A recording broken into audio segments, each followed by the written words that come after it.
peserta hadirin dan undangan yang berbahagia. Baik, ini padahal saya nggak sebetul ini, luar biasa.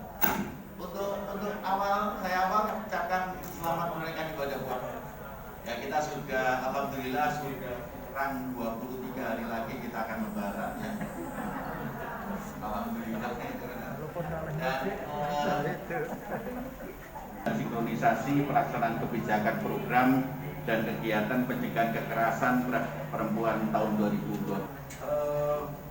Kita punya penduduk sudah cukup banyak, yaitu adalah 41.044.406 jiwa.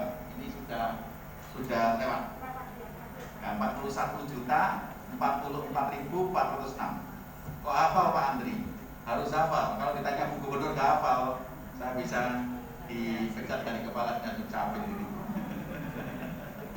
Jadi kami itu 3 urusan ya Bapak sekalian ya. Jadi kita itu adalah pemberdayaan perempuan dengan anak. Saya juga kepala dinas KP gitu. Ya, kemudian saya kepala dinas dukcapil juga ya. Jadi para usaha itu harus bisa paham ya.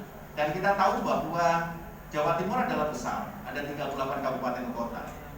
Sehingga nanti pun akan kita diskusikan bagaimana nanti Bu Suti Asa. Ya, jadi jumlah kekerasan terhadap perempuan dan anak di Jawa Timur pada tahun 2020 itu jumlah 1020 dan 947-nya adalah kekerasan terhadap perempuan. Tapi ini adalah fenomena gunung es, di mana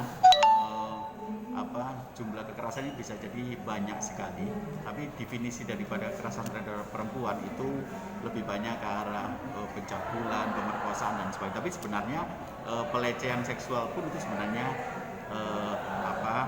termasuk kekerasan terhadap perempuan.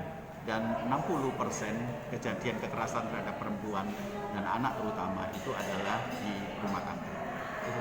Iya.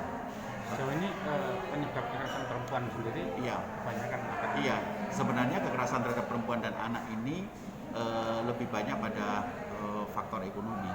Ya, faktor budaya ada, tetapi yang jelas bahwa budaya di Jawa Timur sebenarnya adalah kondusif. Ya, lebih banyak masyarakatnya hubungan antara perempuan dengan laki-laki itu cukup harmonis. Cuman hanya karena pada masa pandemi ini barangkali ekonomi keluarga menjadi menurun sehingga emosional menjadi meningkat. Dan ketika anak-anak daring pada masa pendidikan itu juga menjadi stres ibu, stres bapak itu juga meningkat ya. Kemudian banyak persoalan yang dirumahkan atau di PHK itu juga menjadi penyebab daripada munculnya kekerasan terhadap perempuan yang di rumah tangga itu. Sejauh ini wilayah mana Dok yang paling banyak dalam kasus kekerasan perempuan? Sebenarnya kekerasan perempuan itu banyak ya. Sebenarnya dari penelitian kementerian itu adalah 1 dari 3 perempuan di Indonesia itu mengalami kekerasan. 1 dari 3 perempuan. Artinya kalau seandainya di Jawa Timur ada 41 juta penduduk, kemudian separuhnya, katakanlah 20 jutanya adalah perempuan, maka kurang lebih sekitar seharusnya sekitar 7 jutaan itu adalah terjadi kekerasan terhadap perempuan dan anak. Dan yang terlapor yang paling banyak di data Simponi itu adalah di Kabupaten Sidoarjo, kemudian diikuti Kota Surabaya, kemudian Kabupaten Banyuwangi, Jember, dan seterusnya.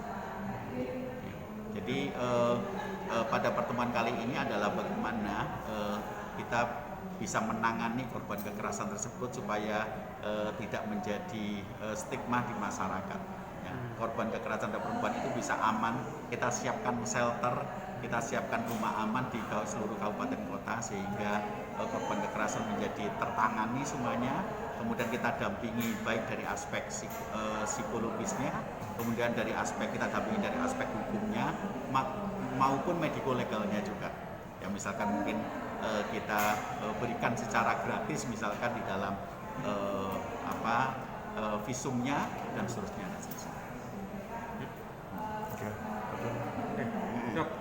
Tatap muka di Jawa Timur memang menurut saya dalam konteks perlindungan anak sudah perlu dimulai lah.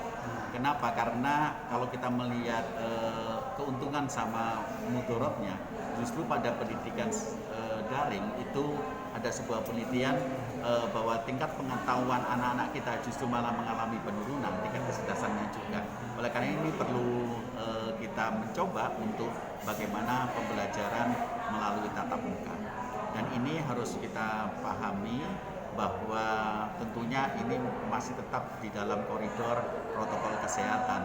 Kita jangan sampai seperti kasus di negara India, di mana sudah kasusnya landai, kemudian mengabaikan protokol kesehatan, akhirnya melonjak drastis kembali, gitu ya. Tapi insya Allah Indonesia dan terutama di Jawa Timur sudah banyak berpengalaman tentang bagaimana penanganan dan mengantisipasi penyebaran COVID-19 yang masih belum selesai itu. Tetapi yang jelas bahwa pendidikan anak-anak kita secara tatap muka ini merupakan sebuah keniscayaan supaya bagaimana anak-anak kita itu bisa mendapatkan pendidikan dan pada gilirannya kualitas sumber daya manusia kita juga semakin